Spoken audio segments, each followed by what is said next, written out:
ಸಪ್ತಮಿ, ನಿನ್ನ ಮದುವೆ ಲಗ್ನ ಪತ್ರಿಕೆನ ದೇವ್ರ ಪಾದದ ಹತ್ರ ಇಟ್ಟು ಪೂಜೆ ಮಾಡಿಸ್ತಾ ಇರೋದು ನನಗೆಷ್ಟು ಸಂತೋಷ ಆಗ್ತಾ ಇದೆ ಗೊತ್ತಾ? ನಾನು ಗೌರಿ ಮದುವೆ ಆಗಿದ್ದು, ನಾವಿಬ್ರು ನಮ್ಮ ಜೀವನ ಶುರು ಮಾಡಿದ್ದು ಇಲ್ಲಿಂದಾನೇಮ್ಮ. ಈಗ ಇದೇ ಜಾಗದಲ್ಲಿ ನೀವಿಬ್ರು ದೇವರ ಆಶೀರ್ವಾದ ಪಡೆದು ಹೊಸ ಜೀವನ ಶುರು ಮಾಡೋದಕ್ಕೆ ನಿಂತಿದ್ದೀರಾ. ನಿನ್ನ ಮದುವೆ, ನಿನ್ನ ಮುಂದಿನ ಜೀವನ ಸುಖವಾಗಿರ್ಲಿ ಅಂತ ಆ ದೇವರಲ್ಲಿ ಬೇಡ್ಕೋಕಂದ.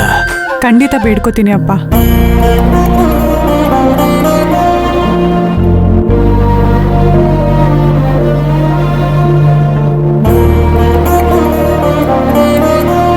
ಸಪ್ತಮಿ ಅವರೇ, ನಿಮ್ಮಪ್ಪ ಅಮ್ಮ ಮದುವೆ ಆಗಿರೋ ಈ ದೇಶದಲ್ಲಿ ನಾವು ಮದುವೆ ಆದ್ರೆ ಕೈಯಲ್ಲಿರೋ ದುಡ್ಡೆಲ್ಲ ಉಳಿಯುತ್ತೆ. ಲಕ್ಷ ಲಕ್ಷ ಉಳಿಸ್ಬೋದು ರೀ, ಏನಂತೀರಾ? ಅಲ್ಲ, ದೇವ್ರ ಆಶೀರ್ವಾದನೂ ಸಿಕ್ತಿತ್ತು ಅಂತ ಹೇಳಿದೆ ಅಷ್ಟೇ. ಅಪ್ಪ ಇಷ್ಟಪಟ್ಟು ಎಲ್ಲಿ ಮದುವೆ ಮಾಡ್ಕೊಡ್ತಾರೋ ಅದೇ ನನಗೆ ದೇವಸ್ಥಾನ ಇದ್ದಂಗೆ. ಅಪ್ಪನ ಆಶೀರ್ವಾದ ಸಿಕ್ಕಿದ್ರೆ ಆ ದೇವ್ರ ಆಶೀರ್ವಾದ ಸಿಕ್ಕಷ್ಟೇ ನನಗೆ ಖುಷಿ.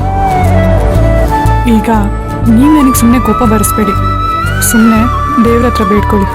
ನಾನು ಸುಮ್ಮನೆ ತಮಾಷೆ ಮಾಡಿದ್ದು ಅಷ್ಟೇ. ಏಯ್, ನೀವು ಬಿಡ್ಕೊಳ್ಳಿ.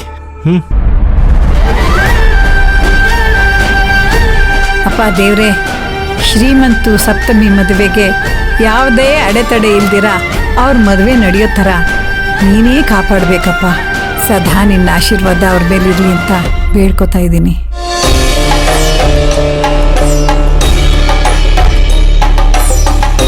ಈ ಪೂಜೆ ಆಯ್ತು, ಆರತಿ ಮಾಡಬಹುದು?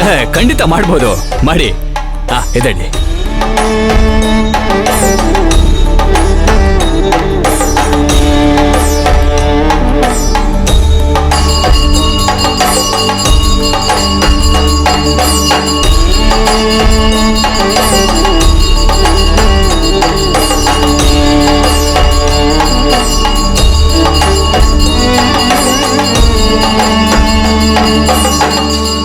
ರೀ, ಆರತಿ ತಟ್ಟೆಗೆ ದುಡ್ಡು ಹಾಕಬೇಕು, ಸ್ವಲ್ಪ ದುಡ್ಡು ಕೊಡ್ತೀರಾ? ಹಾಂ, ಒಂದು ನಿಮಿಷ.